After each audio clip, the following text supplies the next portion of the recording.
Hello दोस्तों, welcome back to my channel Educative Being. आज की इस वीडियो में हम बात करने वाले हैं पॉल साइंस के एक टॉपिक के बारे में जो है रिलेटेड निर्वाचन आयोग से। जैसा कि आपको पता है, मैंने अपने चैनल पे पॉल साइंस से रिलेटेड नोट्स डाले हुए हैं टॉपिक वाइज, तो उसी का ये 5th पार्ट है हमारा। तो इसमें आज हम पढ़ने वाले हैं निर्वाचन आयोग के बारे में। तो सबसे पहले देख लेते हैं निर्वाचन आयोग की स्थापना कब हुई।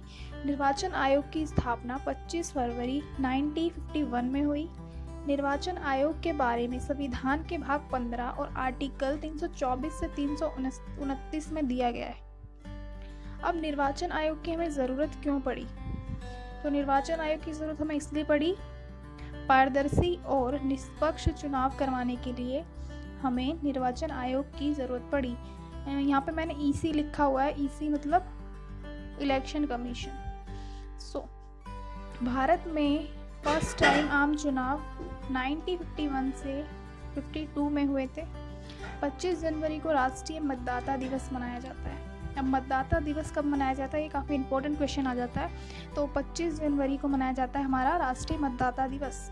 अब इसका स्ट्रक्चर के बारे में हम बात करने वाले हैं। तो इसकी संरचना कैसी है? पहले इलेक्शन कमीशन में एक सदस्य होता था, लेकिन अब जो है 1993 के बाद इलेक्शन कमीशन में 3 सदस्य होने लगे। यानी पहला होता है मुख्य निर्वाचन आयुक्त, उसके नीचे फिर 2, उसके अंडर में फिर 2 होते हैं निर्वाचन आयुक्त। यानी पहला हमारा हो गया चीफ इलेक्शन कमीशन, उसके अंडर में 2 और बंदे काम करते हैं, जो होता है इलेक्शन कमीशन की पोस्ट होती है उनकी। इनकी नियुक्ति कैसी होती है? नियुक्ति कौन करता है? राष्ट्रपति करता है दोनों की। और जो हमारा मुख्य निर्वाचन आयुक्त होता है उसका कार्यकाल 6 वर्ष होता है। रिटायरमेंट का होता है उसका 65 वर्ष।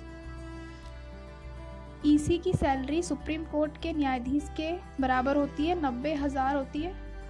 और ये भारत के संचित निधि से सैलरी प्राप्त करता है। ईसी की शपथ संविधान की अनुसूची 3 में बताया गया इसके बारे में। यानी निर्वाचन आयोग की शपथ के बारे में अनुसूची, संविधान की अनुसूची 3 में बताया गया है।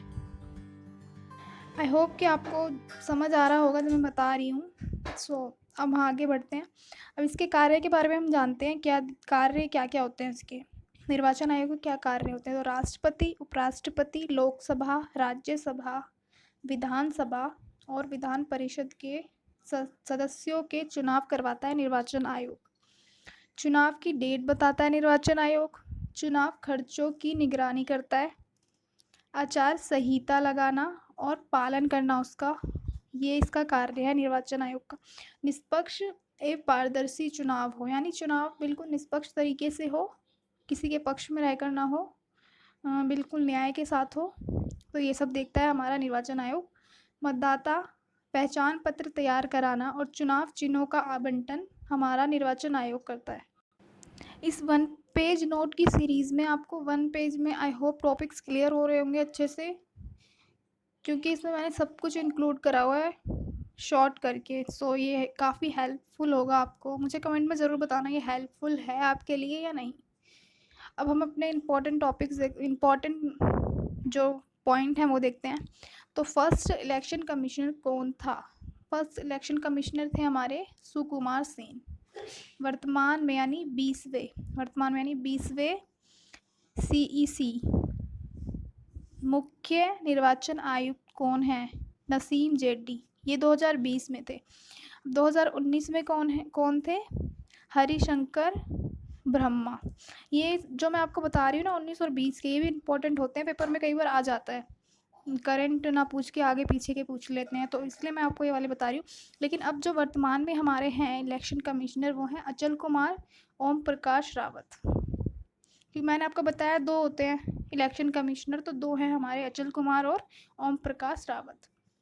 और देश की एकमात्र महिला चीफ इलेक्शन कमिश्नर कौन थी? VS रामा देवी। नेक्स्ट है हमारे वेरी IMP पॉइंट्स। देखते हैं इनको। फर्स्ट मतदान करने की अनिवार्य आयु कितनी थी? पहले 21 वर्ष, लेकिन 60वें संविधान संशोधन यानी अधिनियम 1988 ने इसे घटाकर 18 वर्ष कर दिया और 1989 में इसे लागू किया। 1989 में जो है हमारा मतदान देने की एज कितनी हो गई? 18 हो गई। वोट देने के बाद फिंगर पे लगाई जाने वाली इंक कौन सी होती है? इंक का नाम क्या होता है, आपको पता है? ये बहुत ही इंपॉर्टेंट और यूनिक क्वेश्चन है, तो इसे देखना ध्यान से। वोट देने के बाद फिंगर पर लगाई जाने वाली इंक का नाम है सिल्वर नाइट्रेट। ईवीएम, ईवीएम की फुल फॉर्म होती है इलेक्ट्रॉनिक वोटिंग मशीन। ईवीएम का यूज़ करने वाला पहला राज्य कौन सा था? केरल। और केरल की कौन सी जगह, मतलब केरल में कौन सी जगह थी जहाँ पे हुए थे? तो वो है पारूर। और कब हुए थे ये? 1982 में। 1998 में एमपी यानी मध्य प्रदेश में 5 जगह पर कराए गए थे ईवीएम से चुनाव, और राजस्थान में भी 5 जगह पर कराए गए थे ईवीएम से चुनाव। दिल्ली में 6 जगह पर करवाए गए थे ईवीएम से चुनाव, और ईवीएम से चुनाव करवाए गए थे विधानसभा में।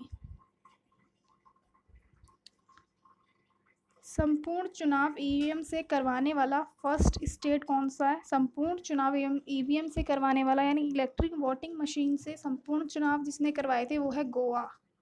गोवा ने कब करवाया था ये? 1999 में। निर्वाचन आयोग का चेयरमैन मुख्य निर्वाचन आयुक्त। निर्वाचन आयोग का चेयरमैन कौन होता है? मुख्य निर्वाचन आयुक्त। ये सब इंपॉर्टेंट क्वेश्चन है, पेपर में पूछे जाते हैं, तो इन पर ध्यान देना आप।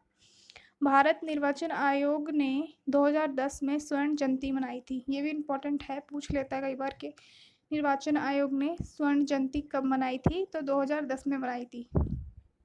तो यहाँ पे हमारी वीडियो ख़त्म होती है। आई होप आपको अच्छी लगी होंगी और ये नोट्स हेल्पफुल होंगे। अगर ये हेल्पफुल हैं तो प्लीज़ कमेंट में बताना मेरे को, ताकि मैं और वीडियोज़ आगे बनाऊँ। And if you like my video do comment, share and subscribe to my channel. Thanks for watching.